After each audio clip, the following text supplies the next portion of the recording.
Hello ಸ್ನೇಹಿತರೆ, ನನ್ನ ಚಾನಲ್ಗೆ ಸ್ವಾಗತ. ಇವತ್ತು ನಾನು ತೋರಿಸ್ತಿರೋ ರೆಸಿಪಿ ಸಬ್ಬಕ್ಕಿ ಆಲೂ ಫ್ರೈ. ನೀವೇನಾದರೂ ಫಸ್ಟ್ ಟೈಮ್ ನನ್ನ ವಿಡಿಯೋನ ನೋಡ್ತಾ ಇದ್ದರೆ ದಯವಿಟ್ಟು ನನ್ನ ಚಾನಲ್ಗೆ ಸಬ್ಸ್ಕ್ರೈಬ್ ಮಾಡಿಕೊಡಿ, ಹಾಗೆ ಪಕ್ಕದಲ್ಲಿರೋ ಬೆಲ್ಲೈಕನ್ನ ಪ್ರೆಸ್ ಮಾಡಿಕೊಡಿ. ಸೊ ನಾನು ಹಾಕುವಂಥ ರೆಗ್ಯುಲರ್ ವಿಡಿಯೋಗಳನ್ನ ನೀವು ನೋಡ್ಬೋದು. ಬನ್ನಿ ರೆಸಿಪಿ ನೋಡ್ಕೊಂಬರೋಣ. ಮೊದಲಿಗೆ ನಾನಿಲ್ಲಿ ಒಂದು 3 ಸ್ಪೂನ್ ಕಡಲೆ ಬೀಜನ ಹುರ್ಕೊತಾ ಇದ್ದೀನಿ.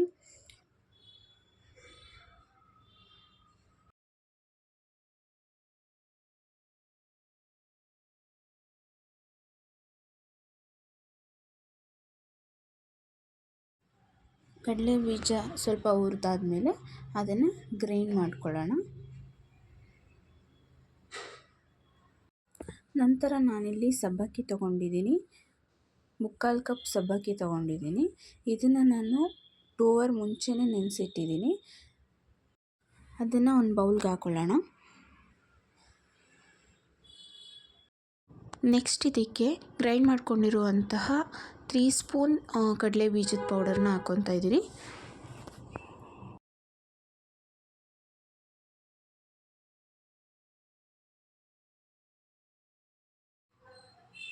ನೆಕ್ಸ್ಟು ಸ್ವಲ್ಪ ಜೀರಿಗೆ, ಕೊತ್ತಂಬರಿ ಸೊಪ್ಪು, ನಂತರ 2 ಚಿಕ್ಕ ಆಲೂಗೆಡ್ಡೆನ ಮೊದಲೇ ಬೇಯಿಸಿ ಅದನ್ನು ಬಿಡಿಸಿ ಸ್ಮ್ಯಾಶ್ ಮಾಡಿ ಹಾಕ್ತಾಯಿದ್ದೀನಿ. ನೆಕ್ಸ್ಟು ಚಿಲ್ಲಿ ಪೌಡರು ಮತ್ತು ರುಚಿಗೆ ತಕ್ಕಷ್ಟು ಉಪ್ಪು,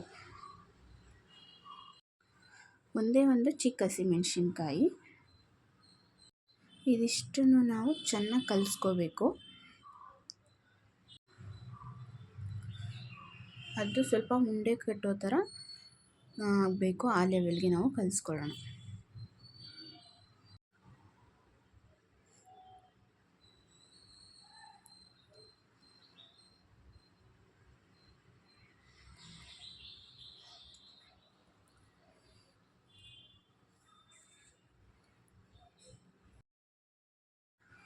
ನೆಕ್ಸ್ಟು ಇದನ್ನು ಫಿಂಗರ್ ಶೇಪಲ್ಲಿ ಕಟ್ಕೊಂಡು ನಾನು ಇಟ್ಕೊತಾ ಇದ್ದೀನಿ.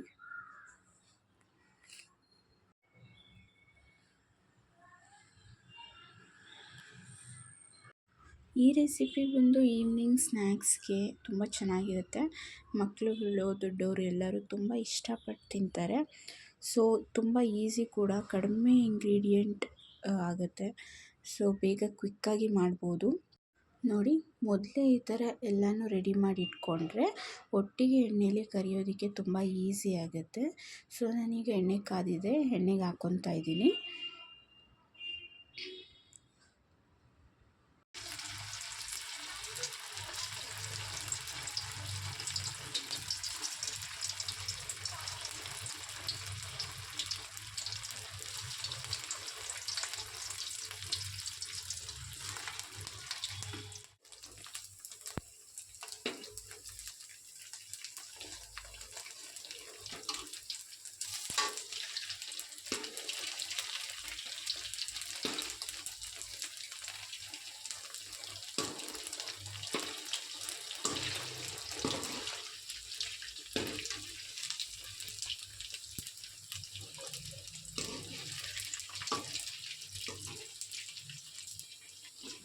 ನೋಡಿ, ಇವಾಗ ಇದು ಬೆಂದಿದೆ.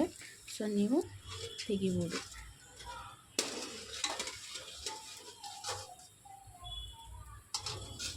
ಸೊ ಇದು ಈಗ ಆಗಿದೆ. ಇದಕ್ಕೆ ಸಾಸ್ ಹಾಕೊಂಡು ತಿನ್ಬೋದು. ನೋಡಿದ್ರಲ್ಲ ವೀಕ್ಷಕರೇ, ಎಷ್ಟು ಈಸಿಯಾಗಿ ತುಂಬ ಕಡಿಮೆ ಸಮಯದಲ್ಲಿ ಈ ರೆಸಿಪಿನ ಮಾಡಿದೆ ಅಂತ. ನಿಮಗೆ ಈವ್ನಿಂಗ್ ಟೈಮಲ್ಲಿ ಏನಾದರೂ ತಿನ್ನಬೇಕು ಅಂತ ಅನಿಸಿದ್ರೆ ಖಂಡಿತ ಈ ರೆಸಿಪಿನ ಟ್ರೈ ಮಾಡ್ಬೋದು. ಎಲ್ಲರಿಗೂ ತುಂಬ ಇಷ್ಟ ಆಗುತ್ತೆ. ಈ ರೆಸಿಪಿ ನಿಮಗೆ ಇಷ್ಟ ಆಗಿದೆ ಅಂತ ಅಂದ್ಕೊತೀನಿ. ಈ ರೆಸಿಪಿ ಏನಾದರೂ ನಿಮಗೆ ಇಷ್ಟ ಆಗಿದ್ದರೆ ಈ ವಿಡಿಯೋಗೆ ಲೈಕ್ ಮಾಡಿ, ಶೇರ್ ಮಾಡಿ, ಹಾಗೆ ನನ್ನ ಚಾನಲ್ಗೆ ಸಬ್ಸ್ಕ್ರೈಬ್ ಮಾಡ್ಕೊಳ್ಳಿ. ಸಿಗೋಣ ನೆಕ್ಸ್ಟ್ ರೆಸಿಪಿನಲ್ಲಿ. Thanks for watching. ಬಾಯ್.